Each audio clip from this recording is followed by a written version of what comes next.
Кто тоже любит разнообразие в прокачке персонажей? Да, думаю, все. Именно это позволяет нам сделать так называемые ролевые игры или же RPG. Именно благодаря ним можно посмотреть на один и тот же элемент игры с разных сторон и найти им лучшее применение. И сегодня у нас топ-10 лучших игр на ПК в жанре RPG по мнению критиков.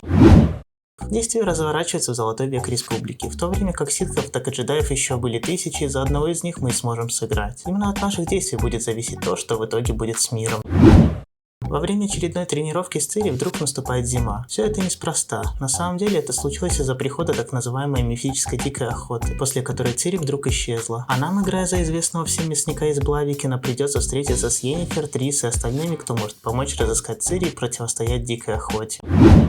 Королевство Хандарас погрузилось в хаос, а неведомая сила зла пронеслась по всей земле. Мы отправились к источнику этого самого зла, который располагается в городе Тристрам. А противостоять ему вы сможете, играя за храброго воина, хитрого разбойника или таинственного колдуна. Изучайте подземелья, собирайте мощные предметы, прокачивайте персонажа, уничтожайте все более сильных врагов в Диабло. В этой пошаговой РПГ протагонисту необходимо объединиться с 3 другими искателями приключений для освобождения Ревелона от сил зла. А поможет нам в этом интерактивность в игровом мире как в обычной игре, так и во время боя, а также возможность управлять погодой и силами стихий. Действие этой игры происходит в Сиродиле, столице местного мира, называемого Тамриэлем. Основной целью игры является поиск наследника пустующего трона, так как предыдущий император был убит неизвестным убийцей. Без истинного императора врата забвения открылись, и доэдры начали вторгаться в Сиродил, разрушая город и убивая его жителей. Так что отыскать наследника будет не так уж просто, как минимум придется расчищать себе путь, убивая жестоких и бесстрашных противников. Mass Effect 2 является прямым продолжением первой части. Нам, играя за капитана Шепарда, предстоит собрать новую команду для изучения инопланетного вида коллекционеров, а также для противостояния им. А благодаря большому количеству классов и видов оружия и способностей у нас есть целый арсенал для уничтожения вражеской армии, в чем нам заодно и поможет новоиспеченная команда. В этой части древних свитков мы оказываемся в шкуре Давакина, человека, рожденного для сражения с драконами. Неспроста он появился именно в этот момент, ведь как раз сейчас Скайрим стал вдруг заполонен ими. Основной целью является развитие способностей Давакина и дальнейшее сражение с Алдуином, сильнейшим драконом и богом разрушения, принесшим хаос на родину нордов.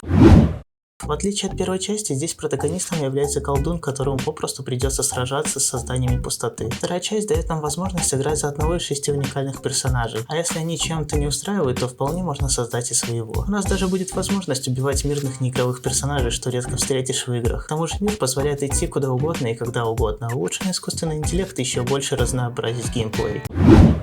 Baldur's Gate 2 — это игра в жанре RPG, являющаяся продолжением первой части серии. История имеет место в мире забытых королевств, который является одним из миров настольной игры Dungeons and Dragons. По ходу игры мы сможем собрать отряд из 6 воинов. Детали игры здесь проработаны настолько, что сюжет будет несколько меняться в зависимости от выбора игрока, а также членов нашей команды. The Final Cut является завершающей частью популярной RPG, в которой вы можете стать как детективом, раскрывающим преступления, так и сами совершать их, убивая других людей. В игре присутствует прокачка, позволяющая разнообразить геймплей и еще больше расширить возможности обоих сторон персонажа. Решайте сами, помочь людям или же истребить их. На этом видеоролик подходит к концу, мы еще увидимся здесь, а пока что можете подписаться на канал, поставить лайк, написать комментарий по интересующему вас вопросу или же просто для оценки видео, а также нажать на колокольчик, чтобы не пропускать новые видео.